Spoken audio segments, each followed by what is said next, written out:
അതുകൂടാതെ അതിന്റെ 84 ശ്ലോകങ്ങൾ.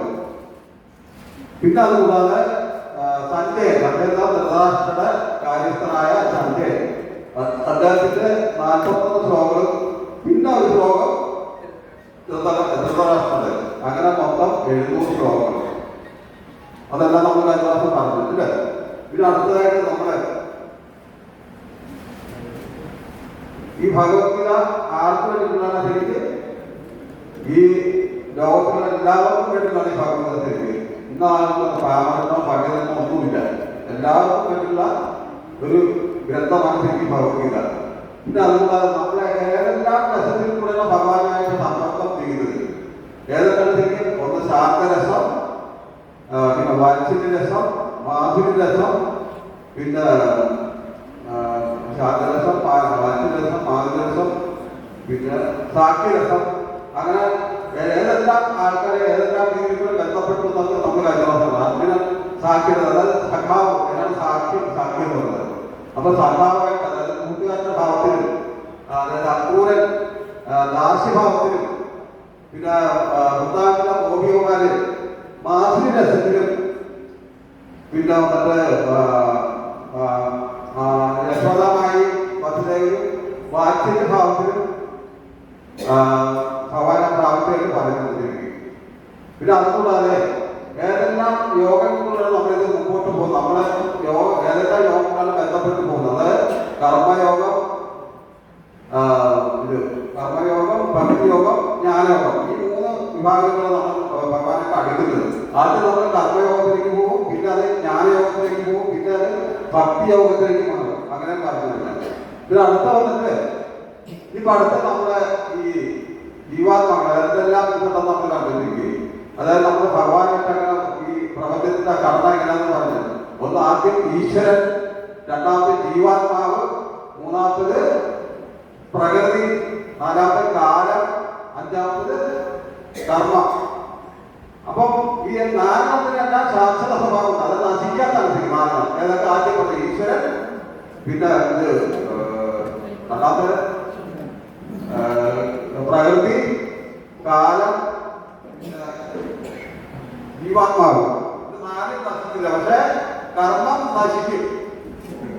കർമ്മം നശിച്ചു പോകും. കർമ്മത്തെ നമുക്ക് ഇല്ലാതാക്കാൻ പറ്റും. ശരിയല്ലേ? ക്ലിയറാണ്? കർമ്മത്തെ നമുക്ക് ഇല്ലാതാക്കാൻ, അതൊക്കെ നമുക്ക് ഇല്ലാതാക്കാൻ പറ്റുന്നത് ഭഗവാനുമായിട്ടുള്ള സമ്പർക്കത്തിലാകുമ്പോൾ നമുക്ക് ഈ കർമ്മത്തെ ഇല്ലാതാക്കാൻ പറ്റും. അതായത് പാപകർമ്മങ്ങളെ ഇല്ലാതാക്കാൻ പറ്റും. നമ്മൾ ചെയ്തിട്ടുള്ള ഓരോ കർമ്മങ്ങളുടെ ഫലമായിട്ട് പാപങ്ങളെ തെറ്റും ശരിയും മനസ്സിലാക്കാനുള്ള ഇല്ലാതെ നമ്മളെ പാപങ്ങളിലേക്ക് വരും. ഏതാണ് ശരി ഏതാണ് തെറ്റ് നമുക്ക് അറിയില്ല.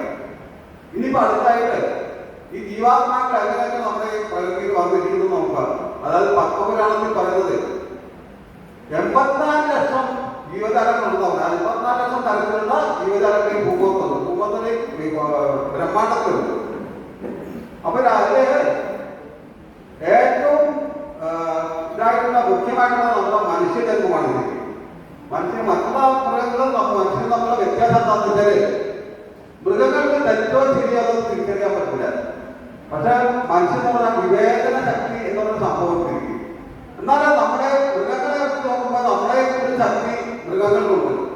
ഇപ്പൊ നമ്മളെ പ്രത്യുൽപാദനത്തിന്റെ കാര്യം ഇപ്പൊ പന്നി നമ്മളെ മനുഷ്യന്മാരെ വെച്ചപ്പോ മനുഷ്യന്മാർക്ക് ഒരു ഹൈ ടെക്നോളജി ഉപയോഗിച്ചപ്പോ ഏകദേശം 4 കുട്ടികളൊക്കെ പ്രസവിക്കാം. പക്ഷെ പന്നിക്കോ ഒറ്റ പ്രാവശ്യം 10 കുട്ടികളെ ഉത്പാദിപ്പിക്കാൻ പറ്റും. ശരിയല്ലേ? ശരിയാണോ തെറ്റാണോ? അതുപോലെ അപ്പൊ നമ്മുടെ കഴിവ് അവർക്കുണ്ടോ? പിന്നെ ആന എന്ന് പറഞ്ഞാൽ നമ്മുടെ ഒരു ശക്തിയുണ്ട്, നമ്മുടെ നല്ല വലിപ്പമുണ്ട്. പക്ഷെ ബുദ്ധിയുടെ കാര്യത്തിൽ ആന പിന്നോട്ടായിരിക്കും. എന്ന് പറഞ്ഞാൽ പുലിക്ക് നമ്മുടെ ഒരു ശക്തിയായിട്ട് ഓടാൻ പറ്റും, നമുക്ക് ഓടാൻ പറ്റില്ല, ഇല്ല. അപ്പൊ മനുഷ്യരുടെ പ്രത്യേകത എന്താണെന്ന് വെച്ചാൽ എല്ലാത്തിനും വിവേചന ബുദ്ധിയോട് തിരിച്ചറിയാനുള്ള കഴിവ്. ആ ഭാവഫലങ്ങളിൽ നമുക്ക് മാറാനുള്ള ഒരു ഇതൊന്നില്ല. അപ്പൊ വിവേചന ബുദ്ധി എന്ന് പറഞ്ഞാല് തെറ്റും ശരിയും മനസ്സിലാക്കി വേർതിരിച്ചറിയാവുന്ന കഴിവാണ് വിവേചന ബുദ്ധി എന്ന് പറയുന്നത്. അത് മറ്റുള്ള മൃഗങ്ങൾക്കില്ല, മനുഷ്യന്മാർക്ക് മാത്രമേ ഉള്ളൂ. അപ്പൊ മനുഷ്യജന്മം എന്ന് പറഞ്ഞാൽ ഏറ്റവും വളരെ ഇമ്പോർട്ടൻ്റ് ആയിട്ടുള്ള ജന്മമാണ് മനുഷ്യജന്മം എന്ന് പറയുന്നത്. നമ്മളെ നോക്കി ഈ ലോകത്തൊക്കെ നോക്കിയാൽ തന്നെ എത്രയോ കോടി ഇത് മൊത്തം നോക്കിയാൽ ജനസംഖ്യ വെച്ച് നോക്കുമ്പോൾ 700-750 കോടി മനുഷ്യജന്മമാണ് ശരിക്കും. അതിൽ തന്നെ 4 ലക്ഷം ടൈപ്പ് മനുഷ്യജന്മങ്ങളുണ്ട്. നമുക്ക് ചിന്തിക്കാൻ പറ്റില്ല. ശാസ്ത്രങ്ങൾ പറയുന്നത് 4 ലക്ഷം ടൈപ്പിൽ മനുഷ്യന്റെ ആയിട്ടുള്ള ഓരോ ആൾക്കാരുണ്ട്. നമ്മളിപ്പോ ചൈനയിലേക്ക് പോയി നോക്കിയാൽ ഇപ്പൊ മൂക്കെല്ലാം പതിഞ്ഞ് പൊക്കം കുറഞ്ഞുള്ള ആൾക്കാർക്ക് ഇല്ലേ. പിന്നെ ആഫ്രിക്കയിൽ പോകുന്ന വേറെ ടൈപ്പ് ആൾക്കാർ, കറുത്ത് പൊക്കമുള്ള നല്ല മുഖ്യപ്പെട്ടിട്ടുള്ള ആൾക്കാർ. അപ്പൊ അങ്ങനെ പല ടൈപ്പ് ഓഫ് മനുഷ്യന്മാരുണ്ട്. അപ്പൊ നമ്മളുടെ ഭാരതത്തിൽ ജനിക്കുക ഏറ്റവും വലിയ പുണ്യം ചെയ്ത ആൾക്കാർക്ക് മാത്രമേ ജനിക്കാൻ പറ്റും. ഭൂതാനം പറയുന്നില്ല, ഭാരതത്തിൽ ജനിച്ച് കരിക്കും ജനങ്ങൾക്ക് നമസ്കാരം. അത് കലിയുഗത്തിന്റെ ഏറ്റവും ഇമ്പോർട്ടൻ്റ് ആയിട്ടുള്ള ഒരു സമയമാണ് ശരിക്കും. അപ്പൊ ഈ കലിയുഗത്തിന് 4,32,000 വർഷത്തിൽ 32,000 വർഷത്തോളം സുവർണ യുഗം എന്ന് പറയും. അതായത് ഭഗവാനെ പ്രാപിക്കാനൊരു സുവർണ സമയമാണ് ശരിക്കും കലിയുഗം എന്ന് പറയുന്നത്. അപ്പൊ കലിയുഗത്തിന് ശരിക്കും നമ്മുടെ ഭഗവാനെ പ്രത്യേകിച്ച് നമ്മുടെ ഹരേകൃഷ്ണമാവുന്നത് നിങ്ങള് കീർത്തനം നിന്ന് നമുക്ക് ഭഗവാനെ പ്രാപിക്കാൻ പറ്റിയിരിക്കും. അതാണ് അതിന്റെ പ്രത്യേകത. അത് നമ്മൾ പരിപോലെ പിന്നീട് പറഞ്ഞില്ല. അപ്പൊ നമ്മുടെ ഈ മനുഷ്യജന്മത്തെ പറ്റി ഇപ്പൊ പറഞ്ഞു. അപ്പൊ മനുഷ്യജന്മം ആയപ്പോയിക്കോട്ടെ, അത് ദേവന്മാര് പോലും ഇങ്ങോട്ട് നോക്കി ഇവിടെ വന്ന് ഭൗതികം ആസ്വദിക്കാൻ കഴിയും. നമ്മുടെ ഈ ഭൂമിയിൽ മാത്രം നമ്മൾ ദുഃഖ ഇതിൽ ഏർപ്പെട്ടുകൊണ്ട് നമുക്ക് ഭഗവാനോട് അടുക്കാൻ പറ്റുന്നില്ല. നമ്മളെ എപ്പോഴും സുഖത്തോട് കൂടി കഴിഞ്ഞാൽ നമുക്ക് ഭഗവാനെ ഒരിക്കലും അടുക്കാൻ പറ്റുമോ? നമുക്ക് പ്രശ്നങ്ങളിലേക്ക് ഭഗവാനോട് അടുക്കേണ്ട ആവശ്യം. നമുക്ക് ഒരുപാട് ധാരാളം മറ്റുള്ള സൗകര്യങ്ങൾ ചിലപ്പോൾ നമ്മുടെ ഭഗവാനെ അടുക്കേണ്ട ആവശ്യമില്ല. ആ ഒരു ചിന്തയെ നമുക്ക് വരുന്നില്ല. അതുപോലെ സ്വർഗലോകത്തിൽ അവരുള്ള മനുഷ്യന്മാർക്കെങ്കിൽ അവർക്ക് ഇതിന്റെ ആവശ്യമില്ല, ഭഗവാന്റെ ആവശ്യമില്ല. പക്ഷെ അവർ ചിന്തിക്കുന്നുണ്ട് ഭഗവാന്റെ അടുത്ത് പോയെങ്കിൽ മാത്രമേ നമുക്ക് ഇത് ജന്മം മൃത്യു ജരാവ്യാധിയിൽ നിന്നൊക്കെ രക്ഷപ്പെടുന്നു. ജന്മം നമ്മളൊരു മനുഷ്യനായിട്ട് ജന്മം ഉണ്ടാകും, മൃത്യു ഉണ്ടാകും, പിന്നെ വൃദ്ധാവസ്ഥ ഉണ്ടാകും, പിന്നെ വ്യാധികൾ രോഗങ്ങൾ ഇതൊക്കെ ഉണ്ടാകും. അപ്പൊ ഇതിനൊക്കെ രക്ഷപ്പെടണമെങ്കിൽ ശരിക്കും നമ്മൾ ഭഗവാനുമായിട്ട് അടുക്കണം. എന്താണ് നമുക്ക് അറിയേണ്ടത്? ഭഗവാൻ എന്ന് പറഞ്ഞാൽ എന്താണെന്നുള്ള ആർക്കും അറിയേണ്ടത്. ഭഗവാന്റെ ആവശ്യകത എന്താണ് ശരിക്കുള്ള ഭഗവാൻ ആരാധന പോലെ ആർക്കും അറിയില്ല. കുറെ പേര് അമ്പലത്തിലൊക്കെ പോവും, ആരാധിക്കും, അതൊക്കെ എന്താണ് ഒരിക്കലും സത്യാവസ്ഥ എന്താണെന്ന് അന്വേഷിക്കാറില്ല. അവരവരുടെ കാര്യങ്ങൾ അവിടെ പോയിട്ട് കാണിക്കുന്നതായിരിക്കും. അതുപോലെ ഇതൊന്നും നമുക്ക് ചോദിക്കാതിരിക്കുക. അതൊക്കെ നമ്മളെ പിന്നെ കർമ്മബന്ധത്തിലേക്ക് കുറിച്ചിരുത്തി പറയുന്നത് നമ്മൾ ചെയ്യുന്ന കർമ്മങ്ങളെ പിന്നെ എന്താ ഭാഗം. അതായത് ശാസ്ത്രങ്ങളിൽ പറയുന്ന ഒരാളെ പിന്നെ ജയിലിട്ട് കഴിഞ്ഞാൽ അയാൾ പിന്നെ ആ തെറ്റുകൾ ആവർത്തിക്കും. അയാളുടെ ജയിലിൽ കണ്ടാൽ പിന്നെ നമ്മൾ തെറ്റിയാണ് കാരണം അയാൾ പിന്നെ ജയിലിലേക്ക് തന്നെ പോകും എന്ന് പറഞ്ഞാൽ ഈ ഭൗമലോകത്ത് ഒരു ജയിലിന്റെ തുല്യാണ്. ഇതൊക്കെ നമ്മളത് മനസ്സിലാക്കി അറിയാൻ പറ്റും. അപ്പൊ അങ്ങനെ നമ്മുടെ ഈ രോഗം സൃഷ്ടിക്കപ്പെട്ടില്ല. അപ്പൊ നമ്മുടെ അടുത്ത വിഭാഗം അടുത്ത ക്ലാസ്സിൽ നമുക്ക് തുടങ്ങുന്നത്. അപ്പൊ ഇതിൻ്റെ ആയിട്ടുള്ളൊരു ഇൻട്രൊഡക്ഷൻ നമ്മൾ തന്നു മാത്രമുള്ളൂ. അതല്ലേ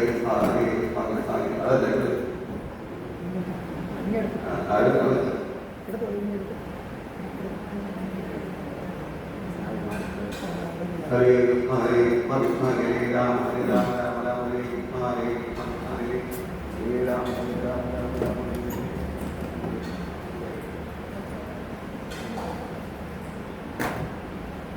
അപ്പൊ ഈ പ്രസ്ഥാനം അതെന്ന് പറയുന്നത് അന്താരാഷ്ട്ര വിപ്ലവ സമിതിയാണ്. ഈ ലോകരാഷ്ട്രങ്ങൾ എല്ലാവർക്കും വ്യാപിക്കുന്ന പ്രസ്ഥാനം തന്നെ. അപ്പൊ ഇത് സ്ഥാപിച്ചതിന് എല്ലാവർക്കും ഒരു സംശയം, ഇദ്ദേഹം ആരാധന സംശയം ഉണ്ടാകും. അപ്പൊ അതിനെ പറ്റി ക്ലിയർ ആയിട്ടൊരു പിക്ചർ തരാൻ പറ്റാണ് ഇവിടുത്തെ ഈ സത്സംഗം നമ്മൾ മാറ്റി. അപ്പൊ അതിനൊപ്പല്ല ഈ പ്രസ്ഥാനം ഇവിടെ ഉടലെടുക്കാവുന്ന കാരണക്കാരനാണ് പ്രത്യേകം പറയുന്നത്. അതായത് 1450 ഭഗവാൻ ശ്രീകൃഷ്ണൻ തന്നെ രാധയുടെയും കൃഷ്ണന്റെയും വേഷത്തിൽ തന്നെ ചൈതന്യ മഹാപ്രഭു എന്ന ഒരു കേൾക്കാവോ ഇങ്ങനെ പറഞ്ഞേ. അപ്പൊ ചൈതന്യ മഹാപ്രഭു എന്ന ഒരു അവതാരമെടുത്തു, ഭക്തന്റെ രീതിയിൽ വന്നിട്ടൊരു അവതാരമെടുത്തു. ആ അവതാരം എടുത്തതിന്റെ ഉദ്ദേശം എന്താണെന്ന് വെച്ചാല് എല്ലാവരെയും ഹരിനാമ സങ്കീർത്തനിൽ കൂടി അവരവരെ പാപങ്ങളെ ദർശിച്ചുകൊണ്ട് ഭഗവാന്റെ ലോകത്തേക്ക് കൊണ്ടുപോകാന്നുള്ള ഒറ്റ ലക്ഷ്യമായിരുന്നു. അപ്പൊ അതിനുവേണ്ടിയാണ് അദ്ദേഹം ഈ ഭൂമിയിൽ വന്നിട്ട് എല്ലാവരെയും ഹരിനാമ സങ്കീർത്തനം. അതായത് നമ്മൾ പറയുന്നുണ്ട് ഓരോ യുഗത്തിലും ഓരോരോ ധർമ്മമുണ്ട്, ഓരോ യുഗത്തിലും ഓരോരോ ധർമ്മങ്ങളുണ്ട്. അതായത് നമ്മുടെ ഹൃദയത്തിൽ ഉണ്ടായിരുന്ന ശരിക്കും ധ്യാനത്തിലൂടെ നമ്മൾ ഭാഷിച്ചു. അന്നെന്ന് പറഞ്ഞ ശരിക്കും 18 ലക്ഷത്തോളം വർഷം ദൈർഘ്യം ഉണ്ടായിരുന്നു നമ്മൾ. അപ്പൊ അത് ധ്യാനത്തിലൂടെ ഇരിക്കും. അപ്പൊ 10,000 വർഷത്തെ ഒരാൾക്ക് അന്നത്തെ ആയുസ് പറഞ്ഞെങ്കിൽ 1 ലക്ഷം വർഷം. അല്ലെങ്കിൽ അത് ഞാൻ പറഞ്ഞു 1 ലക്ഷം വർഷം എനിക്ക് അന്നത്തെ ഒരാളുടെ ആയുസ്. അപ്പൊ നമ്മൾ പല പുരാണങ്ങൾ വായിക്കുമ്പോൾ നമ്മൾ ചിന്തിക്കും ഇപ്പൊ ഒരാൾ 60 വർഷം തവക്കിയത് 14 വർഷം തവക്കി എന്നൊക്കെ പറയുമ്പോൾ നമുക്ക് ചിന്തിക്കാൻ ഭയങ്കര പ്രയാസമായിരിക്കും.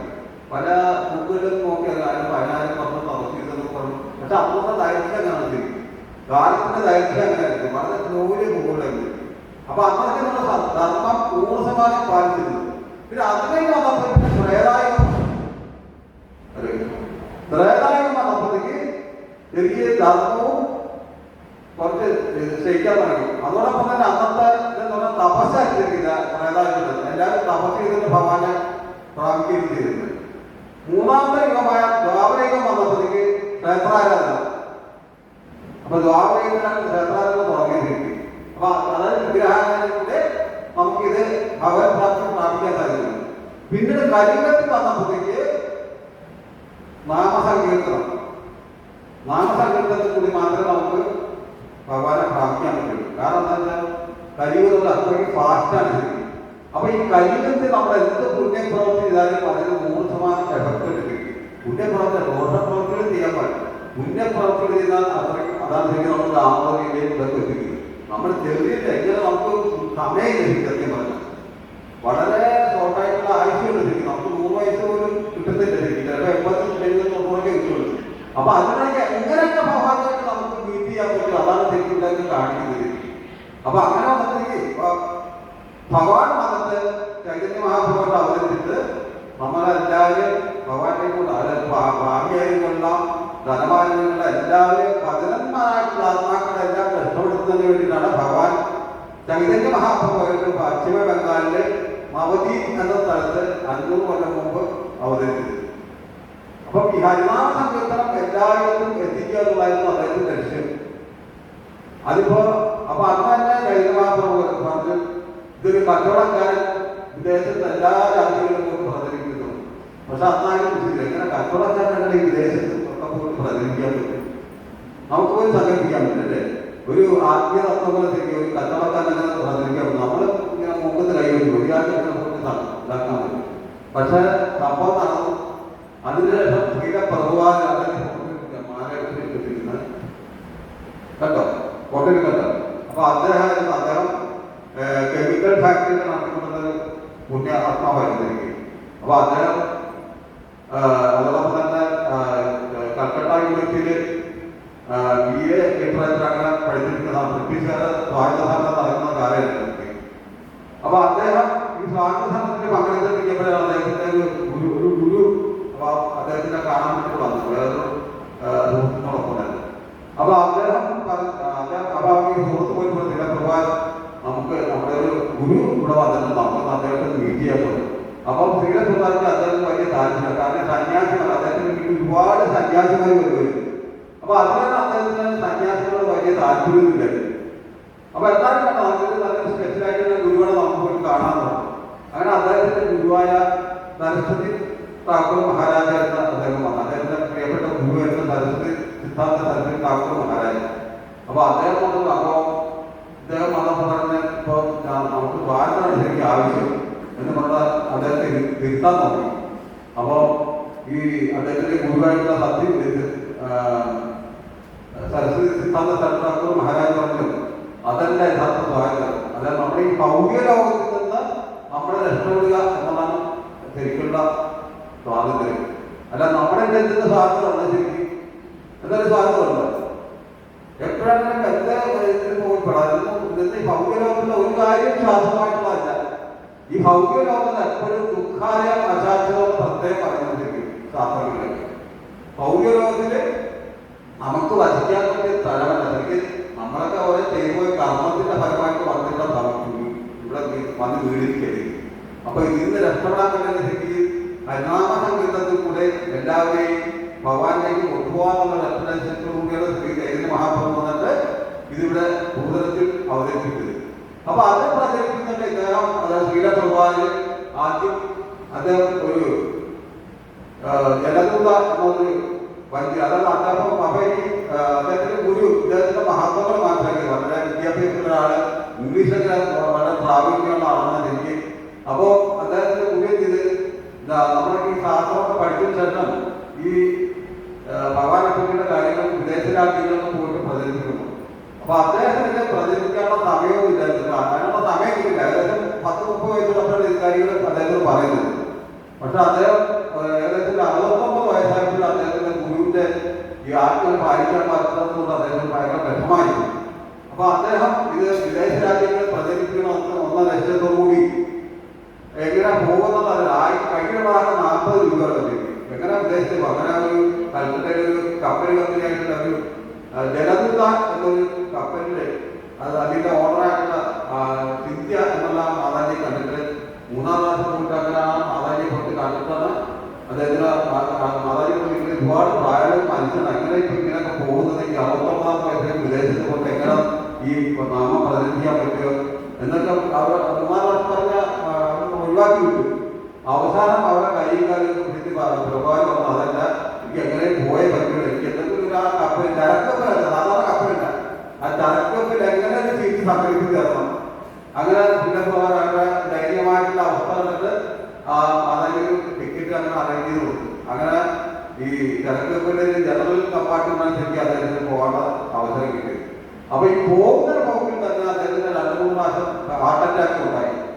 ഹാർട്ട് അറ്റാക്ക് ഉണ്ടാക്കുന്ന ഭഗവാനായിട്ട് അങ്ങനെ ഹാർട്ട് അറ്റാക്ക് ആയിട്ട് ഇങ്ങനെ കിടന്നു ഉറങ്ങുമ്പോഴത്തേക്കാണ് ഭഗവാൻ സ്വപ്നത്തിൽ പല രൂപങ്ങളിലൊക്കെ പറഞ്ഞ് ഈ ധൈര്യമായിട്ട് പൊക്കെടുക്കാൻ കൂടെ ഉണ്ടാവുന്നത്.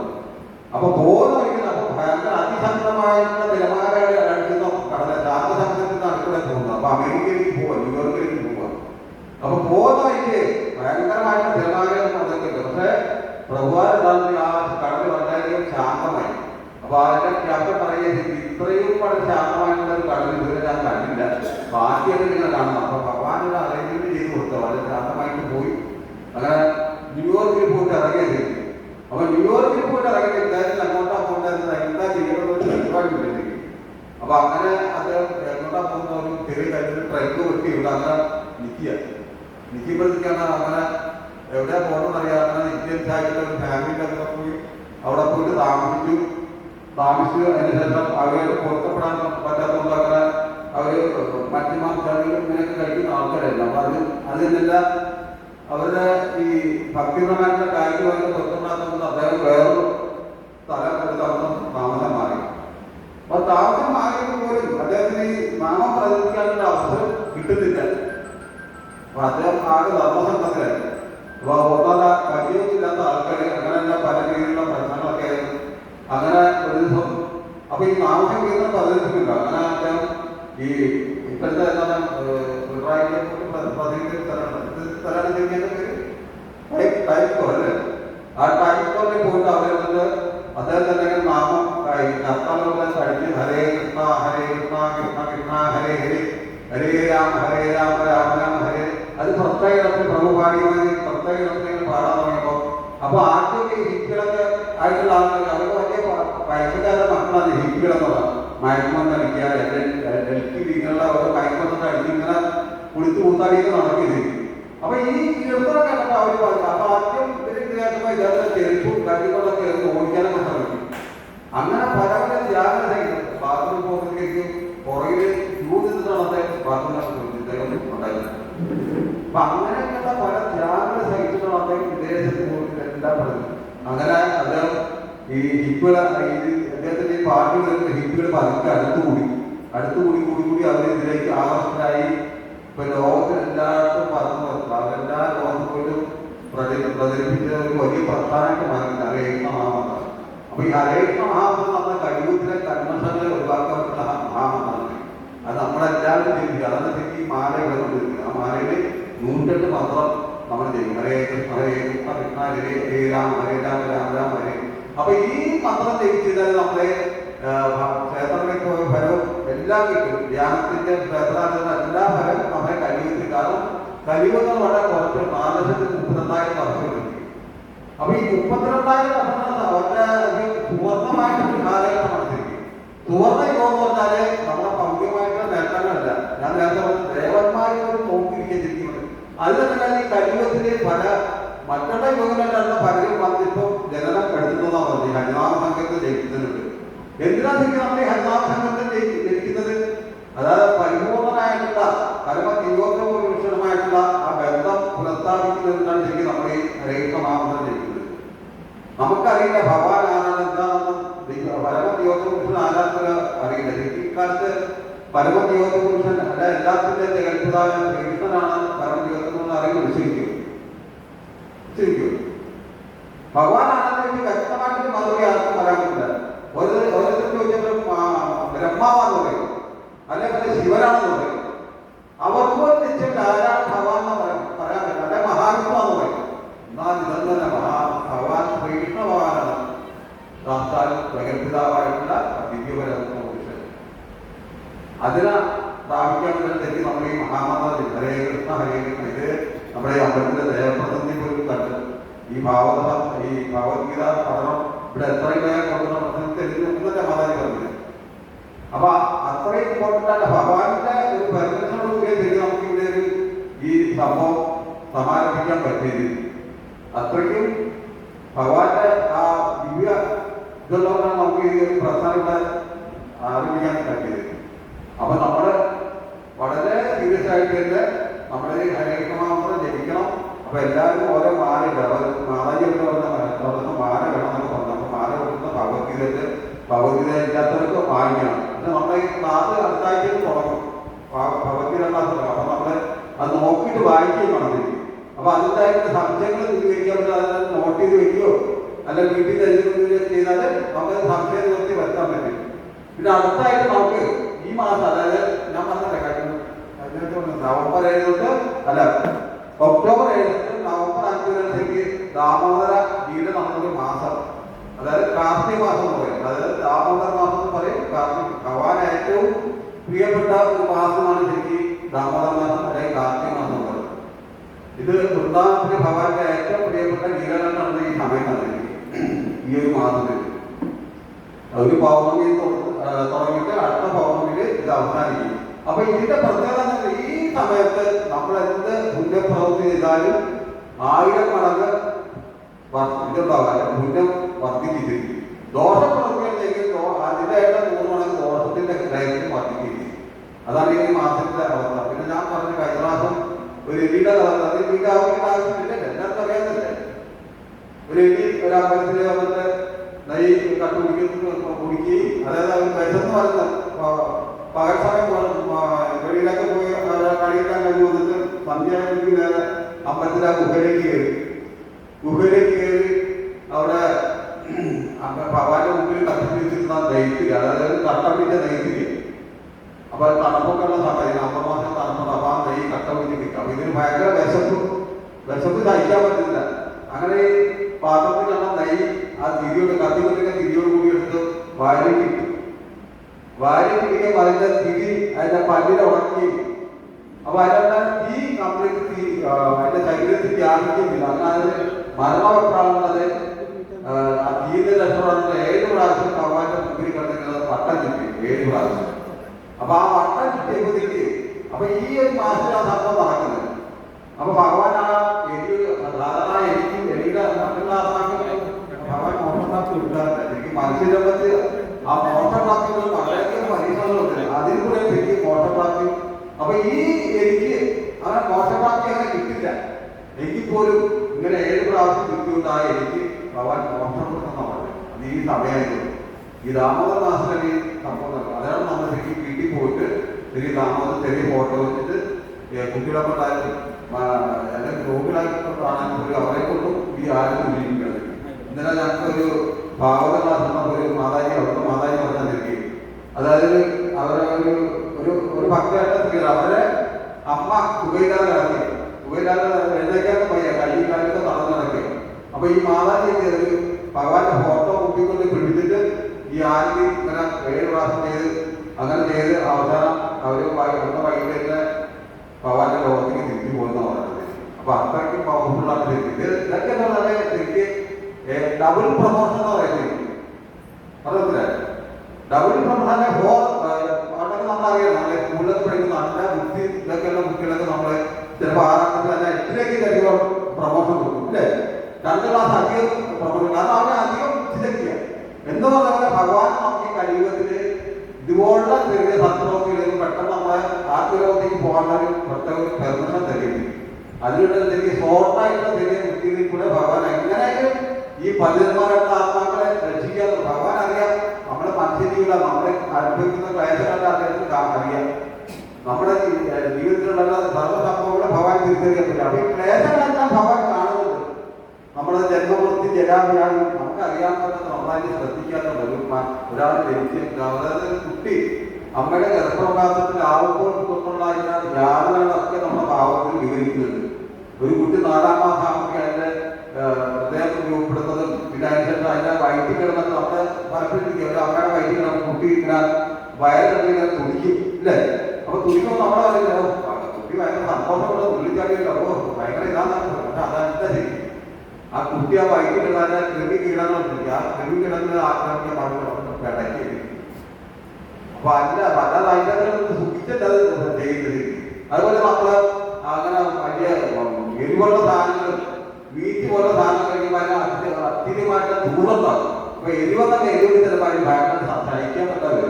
അപ്പൊ അതിങ്ങനെ കിടന്ന് പിടക്കിട്ടിരിക്കും. അതിൻ്റെ കിടന്ന് ഇങ്ങനെ രക്ഷപ്പെടണമെന്ന് അറിയാതെ അല്ലാതെ അത് സുഖിക്കാൻ വേണ്ടിയിട്ട് അങ്ങനെ പടക്കുന്നതായിട്ട് അതൊക്കെ നമ്മൾ വളരെ പ്രത്യേകം മനസ്സിലാക്കും. അല്ലാതെ നമ്മുടെ പ്രസവ സമയമാകുമ്പോഴേക്കും എപ്പോഴും വളരെ ശ്രദ്ധിക്കുന്നുണ്ട്. നല്ല മരുന്നുകളോ സാധ്യമായിട്ടുള്ള ഭക്ഷണങ്ങളോ കഴിച്ചെങ്കിൽ ആ കുട്ടിക്ക് നല്ല ബുദ്ധികൾക്ക് ഇതൊക്കെ ഉണ്ടാവുന്നു. അതല്ല നമ്മൾ ഓപ്പോസിറ്റാണ് ചെയ്യുന്നത്. അത് വിപരീതമായിട്ട് ഇതെല്ലാം കല്യാണമെല്ലാം വിപരീതമല്ല. അല്ലെങ്കിൽ ഉത്തരം നല്ല കുട്ടികളുടെ ചിലപ്പോൾ നമ്മുടെ അമ്മയുടെ പ്രവർത്തിക്കുന്നത് അത് ദുഷിച്ച മാർഗത്തിലേക്ക് പോകും. അപ്പൊ നമ്മൾ ഈ മന്ത്രം കൊണ്ട് അതിൽ പറയുന്നത് നമ്മളൊരു കുട്ടി അമ്മ പ്രസവിക്ക് ഗർഭവതിയായിരിക്കുമ്പോൾ മഹാമന്ത്രം ജപിച്ചാല് ആ കുട്ടിക്കും നല്ലൊരു മാറ്റം ഉണ്ടാകും. അതിന്റെ പാവങ്ങളെല്ലാം നശിക്കും. നല്ലൊരു സൽസ്വഭാവമുള്ള കുട്ടികളെ ജനിക്കുകയും. അപ്പൊ അതൊക്കെയാണ് ഇതിന്റെ പ്രയോജനം. അപ്പൊ ഈ ലീലകൾ നടന്നത് ശരിക്കും. അപ്പൊ അടുത്ത നമ്മുടെ കാമത ലീല അതെങ്ങനെ നോക്കുന്നത്? അതായത് പണ്ട് മന്ദാകിനി നദിയിൽ മന്ദാകിനി എന്ന് പറയുന്ന തടാകമില്ല. അത് ഇവിടെ നടക്കുന്നത് ആത്മലോകമാണ്. ഈ കൈലാസം ആത്മലോകത്തിൽ കൈലാസം കൊണ്ടിരിക്കും. അപ്പൊ ആ കൈലാസത്തിൽ നടക്കുന്ന ഒരു സംഭവമാണ്. അപ്പൊ ഒരു ദിവസം ഭഗവാന്റെ പ്രിയപ്പെട്ട ഒരു തടാകമല്ല മന്ദാകിനി നദി. മന്ദാകിനി നദിയല്ല, മന്ദാകിനി തടാകം. ആ തടാകത്തിൽ കുബേരന്റെ മക്കളായ മണിക്കൂരും നളനും ഇവർ രണ്ടുപേരുടെ മക്കള് അതില് വിവസ്ത്രമായിട്ട് കുളിക്കുകയെടുത്തിരിക്കും. അപ്പൊ അവര് കുറച്ച് മദ്യമൊക്കെ സേവിച്ചിട്ട് അതായത് കുബേരൻ ഈ ദേവന്മാരുടെ പണം സൂക്ഷിക്കുന്ന ആളാണ് കുബേരൻ. അപ്പൊ കുബേരന്റെ മക്കൾ വളരെയധികം ഈ പണത്തിന്റെ ഇതാണ് വളരെ സുഖാനുഭവിക്കുന്നത്. അവരെന്താ ചെയ്യേണ്ടതെന്ന് അറിയാവുന്ന അവസ്ഥ. നമ്മുടെ ഇവിടെ തന്നെയാണ് അധികം പണം ഉള്ള ആൾക്കാരുടെ മക്കൾ പെട്ടെന്ന് അഴുക്കായി പോകും ഇല്ലേ? അവർ പെട്ടെന്ന് അത് അവരെങ്ങനെ മദ്യത്തിലേക്ക് പോകും അല്ലെങ്കിൽ സ്ത്രീലങ്കന്മാരായിട്ട് മാറും, മയക്കൊണ്ടിരിക്കും. കാരണം പണം ധാരാളമുണ്ട്. എങ്ങനെ ഉപയോഗിക്കുന്ന അറിയാതെ നടക്കിയിരിക്കും. എന്താ പറഞ്ഞാൽ കുബേരന്റെ മക്കളും ഇതുപോലെ മദ്യമൊക്കെ അടിച്ച് വലിയ പൂസായിട്ടൊക്കെ കാണുന്ന അതിന് കൂടാതെ അപ്സരസുണ്ട്. അത് നല്ല സുന്ദരികളുടെ പെണ്ണുങ്ങളുണ്ട്. അതിന്റെ കൂടെ അവരും കൂടിയില്ലാതെ കുളിക്കുന്നത്. അപ്പൊ ഇതങ്ങനെ ഇരുന്നപ്പോഴത്തേക്ക് അപ്പൊ ഒരു ദിവസം നാരദത്തിന് ഇങ്ങനെ ആ തടാകത്തിന്റെ സൈഡിലൂടെ പോകുമ്പോൾ ഇവര് സ്ത്രീകളെല്ലാം അപ്പൊ തന്നെ തുകയെല്ലാം വിട്ട് ക്ലിയറായിട്ട് ഇരുന്നു. അപ്പൊ ഈ രണ്ടുപേരും മദ്യത്തിന്റെ ലഹരിയിൽ അവര് നാരദനെ ഗൗനിക്കില്ല. പക്ഷെ അവരുടെ ചോദിച്ചു നാരദനെ ഗൗനിക്കാത്തത് അദ്ദേഹം ശപിക്കും. നിങ്ങള് പോയിട്ട് ഇവിടെ പോയിട്ട് ജനിക്കില്ല. ഇവിടെ വൃന്ദാവനത്തില് മരങ്ങളായിട്ട് ഇരിക്കുന്നത്. മരങ്ങളെന്നുള്ള വസ്ത്രങ്ങളൊന്നും വേണ്ടത്. മരങ്ങളാകുന്ന വസ്ത്രമൊന്നും വേണ്ട. അപ്പം എവിടേക്ക് പോയി ജനിച്ചാലും പ്രശ്നമൊന്നുമില്ല. അങ്ങനെ ഈ ശാപത്തിന്റെ പേര് അതിന്റെ പേര് പറഞ്ഞു. അയ്യോ മുന്നിൽ ഞങ്ങൾ എങ്ങനെ രക്ഷിക്കണം, ഞങ്ങള് എങ്ങനെ മരങ്ങളൊക്കെ ആയിട്ട് പോയാൽ ഭയങ്കര കഷ്ടപ്പാടായിരിക്കും അങ്ങനെ വിലപിക്കാൻ പറഞ്ഞു. അപ്പൊ നാരദമുനി പറഞ്ഞ് നിങ്ങൾ വിഷമിക്കേണ്ട. ദ്വാപരയുഗത്തിലെ ഭഗവാൻ ശ്രീകൃഷ്ണൻ വൃന്ദാവനത്തിൽ വന്ന് അവതരിക്കും. ആ സമയത്ത് നിങ്ങൾക്ക് ഭഗവാൻ നേരിട്ട് കാണാനും ഇതേ ചോദ്യത്തിൽ നിങ്ങൾക്ക് പുനർജനിക്കാനും സാധിക്കും പറഞ്ഞ് അങ്ങനെ അവരെ അനുഗ്രഹിച്ച് വിട്ടു. അങ്ങനെ അവര് വന്നിട്ട് വൃന്ദാവനത്തിൽ വന്നിട്ട് ഈ രണ്ട് അർജുന കൃഷ്ണനായിട്ട് വന്ന് ജനിച്ചു. അതവിടെ കുട്ടികൾക്ക് അങ്ങനെ വലിയ വളകൃഷ്ണമായിട്ട് അങ്ങനെ നിൽക്കണം. അപ്പൊ അതായത് ഭഗവാന്റെ വീടിന്റെ അടുത്താണ് ശരിക്കും സംഭവം നടക്കുന്നത്. അപ്പൊ അത് അതൊന്നും കഴിഞ്ഞു. പിന്നെ അടുത്തതാണ് ഭഗവാന്റെ ശരിക്കുള്ള ലീല എന്ന് പറയാൻ പോയി. അപ്പൊ ഭഗവാൻ ദിവസം വൃന്ദാവനത്തിലെ യശോദമായി ഇങ്ങനെ തൈര് കടന്നിരിക്കുകയാണ്. തൈര് കടന്നിരിക്കുമ്പോഴത്തേക്ക് ഭഗവാൻ അവിടെ ചെറിയ കുട്ടിയാണ്, 4-5 വയസ്സേ ഉള്ളൂ. അപ്പൊ ആ ചെറിയ കുട്ടിയായിരിക്കുമ്പോഴത്തേക്ക് നമ്മൾക്കറിയാം പണ്ട് കാലത്തൊക്കെ 5 ചെറിയ കുട്ടികൾ പാലും ഇല്ലേ അമ്മമാര്. ഇന്നത്തെ കാലത്ത് ഒരു 3 മാസം കൊണ്ടൊക്കെ അത് ക്ലോസ് ചെയ്യും. പാല് കുടിയൊന്നും ഉണ്ടാവില്ല. പിന്നെ കുട്ടിപ്പാലൊക്കെ കിട്ടും. അപ്പൊ അതും ഇല്ലാത്തൊരു അവസ്ഥ. അമ്മമാര് പാലുകൾ കൊടുക്കാത്ത അവസ്ഥയായിരിക്കും. അപ്പൊ അങ്ങനെ ഭഗവാൻ 5-ാമത്തെ വയസ്സിരിക്കുന്ന അവിടെ വീടുകളൊക്കെ അടിപിടിക്കുമ്പോഴത്തേക്കാൻ ഇരിക്കുക. അപ്പൊ ഭഗവാൻ ഓരോ വീടുകളിൽ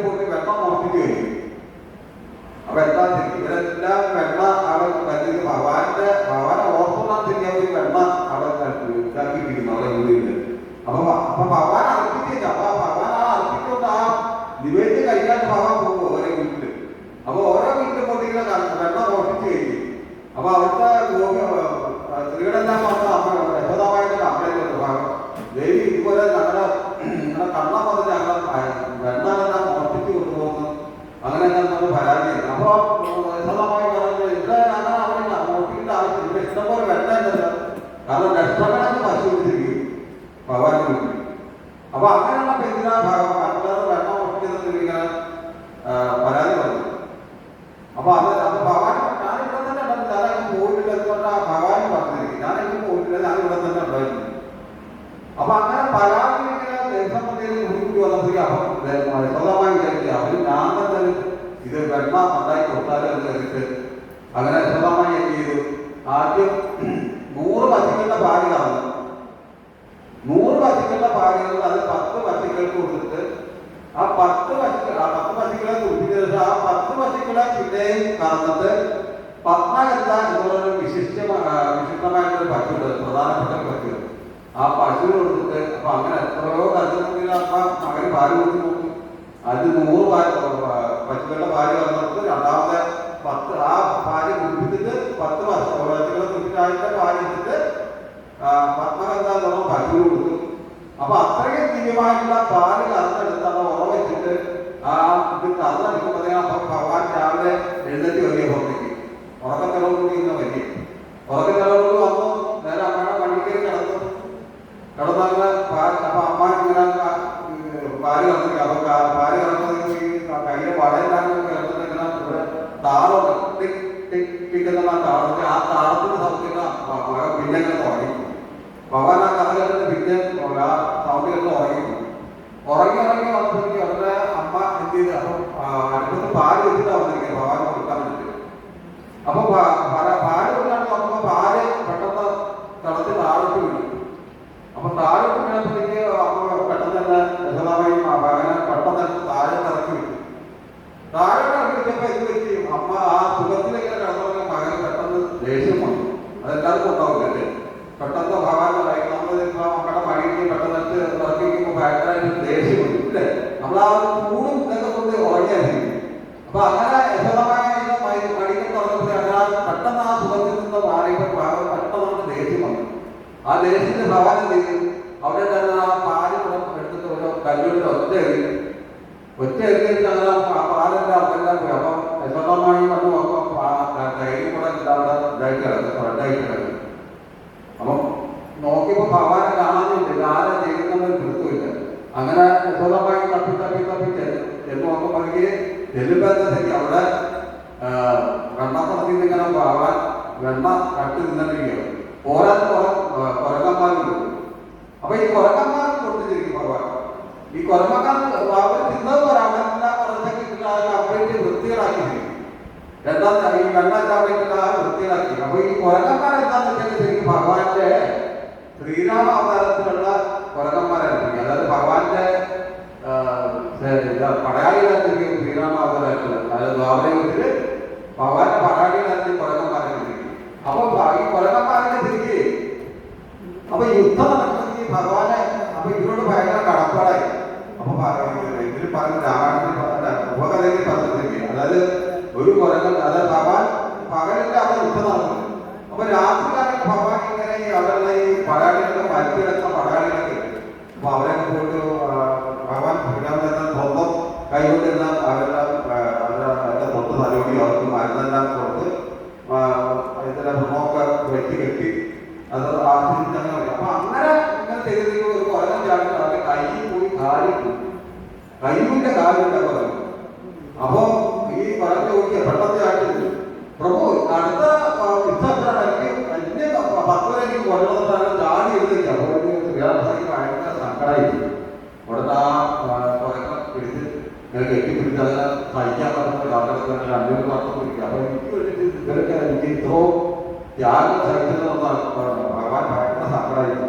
അപ്പൊ ഭഗവാൻ പറഞ്ഞു, അടുത്ത കാലത്ത് ശ്രീകൃഷ്ണാവതാരത്തിൽ ഞാൻ നിങ്ങളെ എന്റെ ലീലയിൽ പങ്കെടുക്കുന്ന പറഞ്ഞ അങ്ങനെ ഒരു വാക്ക് കൊടുത്തിരുന്നു. അപ്പൊ ആ വാക്കിന്റെ ദ്വാരത്തിൽ ഭഗവാൻ ശ്രീകൃഷ്ണൻ വന്നപ്പോഴേക്കും ഇവര് കൊണ്ടുവന്നു. അപ്പൊ ആ കടപ്പാടിൽ ഭഗവാൻ സ്വന്തം അമൃതമാണ് വെണ്ണ സ്വന്തം അമൃതം പോലെ ഭഗവാന്റെ കയ്യിൽ കഴിക്കുമ്പോൾ അമൃതം തുല്യായിരിക്കും. അപ്പൊ അമൃതം കൊടുക്കാൻ പറ്റുന്ന ഭഗവാൻ ആ ഒരു ലീലകളായിരുന്നു.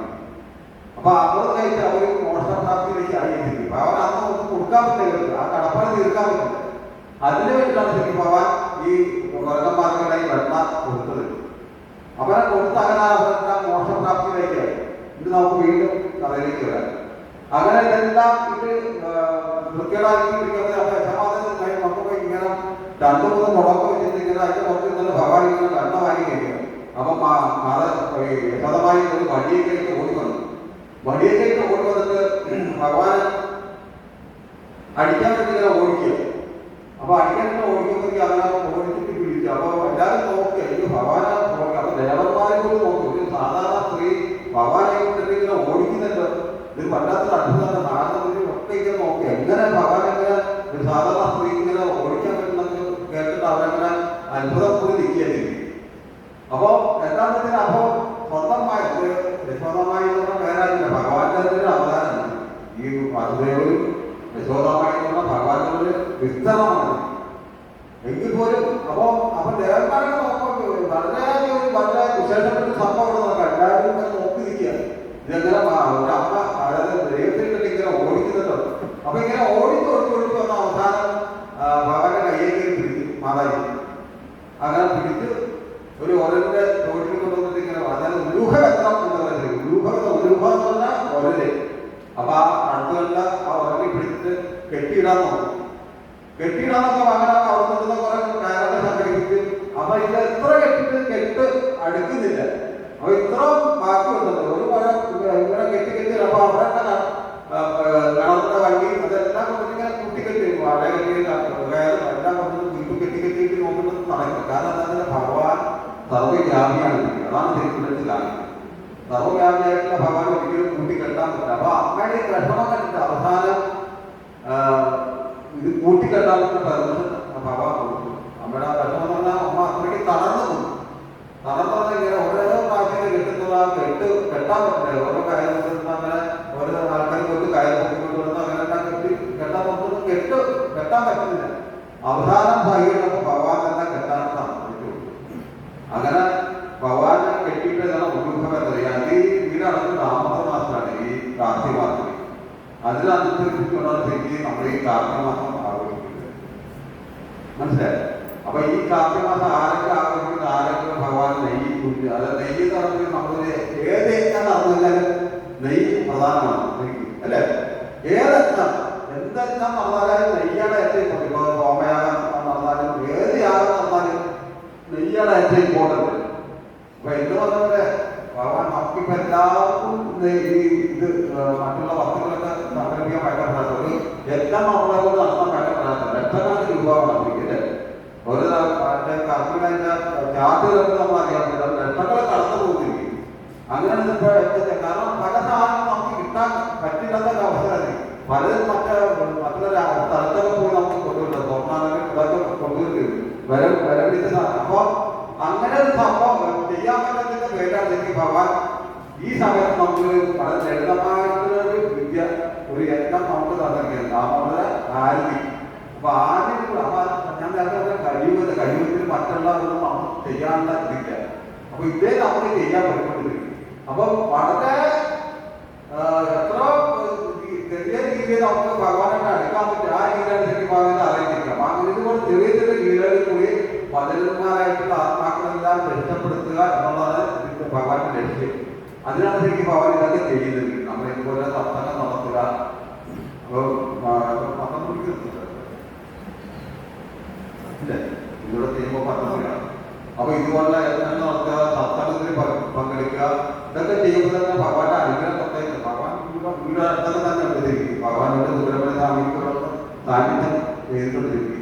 അപ്പൊ അവർ ഇത് കേൾക്കാൻ പറ്റാണ് ഇഷ്ടം പറയുക. അപ്പൊ നമ്മൾ 1 മണിക്കൂർ ഭഗവാനോട് ചെലവഴിക്കുക എന്നുള്ളത് വളരെ ഇമ്പോർട്ടൻ്റ് ആണ്. അത് കഴിവല്ല. കഴിവത്തിൽ അതിൻ്റെ എത്രയോ ഒരുപാട് പണികളും കാര്യങ്ങളൊക്കെ വീട്ടിലുണ്ട്. പത്രങ്ങൾ കേൾക്കാനുണ്ടോ അങ്ങനെയൊക്കെ പറയുന്നത്. അതെല്ലാം മാറ്റിയിട്ട് ഭഗവാന്റെ കഥകൾ കേൾക്കാൻ വേണ്ടി നമ്മളിവിടെ വന്നിരിക്കുക, അല്ലേ? എല്ലാ ദാഹങ്ങളും ഇതെല്ലാം സഹിച്ച് ഭഗവാന്റെ 1 മണിക്കൂർ നമ്മൾ ത്യാഗം സഹിച്ചിരിക്കും. നമ്മൾ ഗുരുവായൂർ പോയിട്ട് ഒരുപാട് 5 മണിക്കൂർ ഭഗവാനെ കാണാൻ നിൽക്കുക. അതൊരു ത്യാഗമാണ്. അപ്പൊ നമ്മൾ അത്രയും പാവങ്ങൾ നമ്മളെ ഇല്ലാതായി പോയിരിക്കുന്നത്. 1 മണിക്കൂർ കൊണ്ട് അത്ര പാവങ്ങൾ പോകും. നമ്മളിപ്പോ അടുത്ത ഭഗവാനായിട്ട് നമ്മൾ നോക്കണം. അപ്പൊ ഓരോ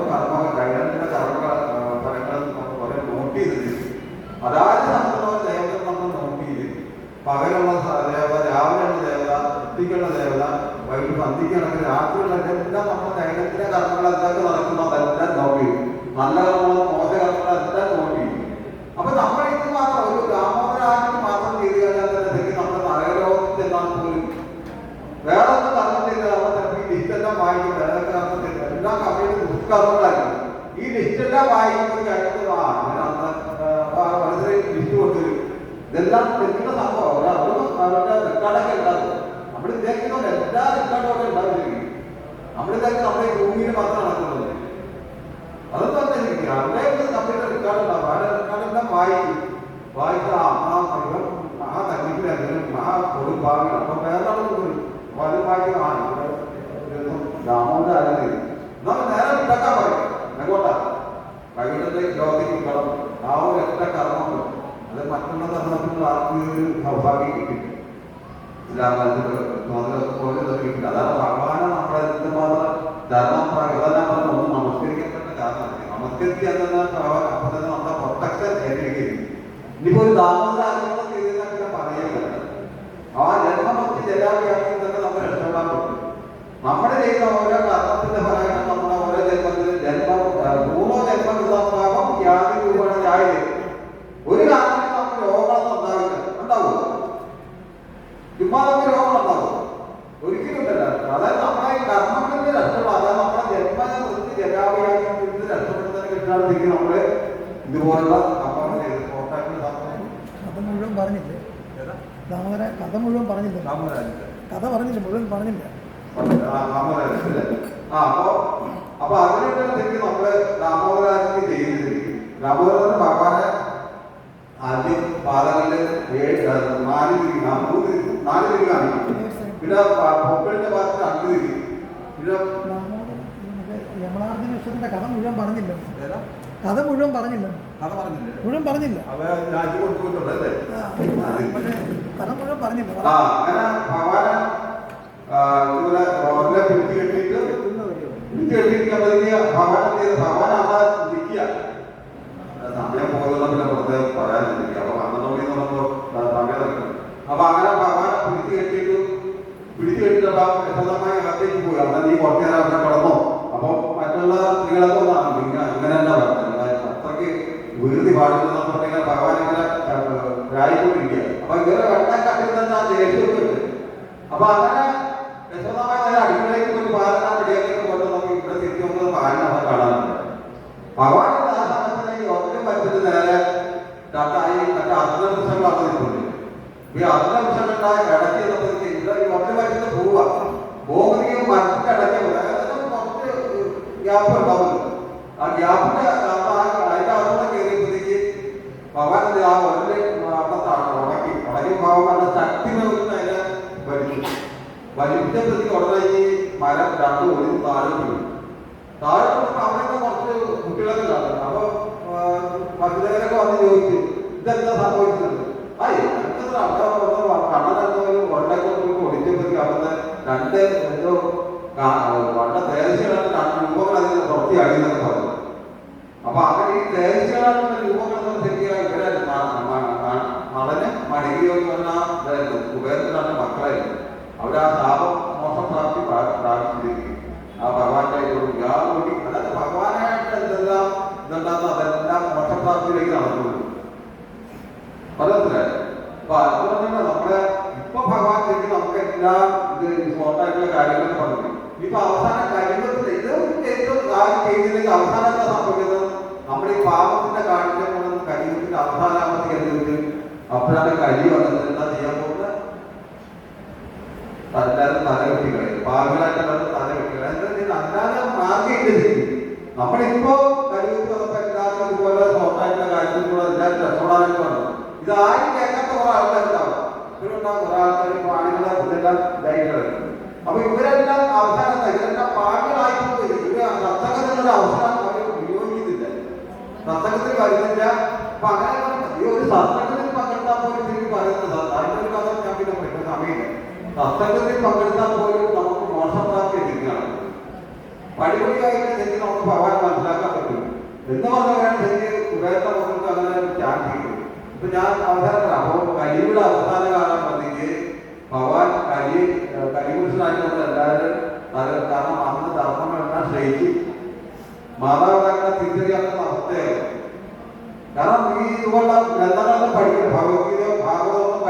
ആൾക്കാർ ധാരാളമായി നടന്ന അവസാനം അവരെ വെറും ശക്തിയില്ലാത്ത ആൾക്കാർ അതപ്പത്തി തീരെ അതപ്പതന്മാരുടെ കൂടിയില്ല ജനയില്ല കത്തായിട്ട് വരുമ്പോൾ കാരണം നമ്മൾ നോക്കും നമ്മളെ ജനിക്കുമ്പോൾ നമ്മുടെ ഉള്ളിലുള്ള ഇതെല്ലാം മാറിയിട്ട് തിരിച്ച് നമ്മൾ പൂർണ്ണ ശക്തി പ്രാപിച്ച് നമ്മൾ ദേവബുദ്ധിനായിട്ട് മാറും, ഭഗവാന് ബുദ്ധിനായിട്ടുള്ള എല്ലാ ശക്തിയായിട്ട് മാറും.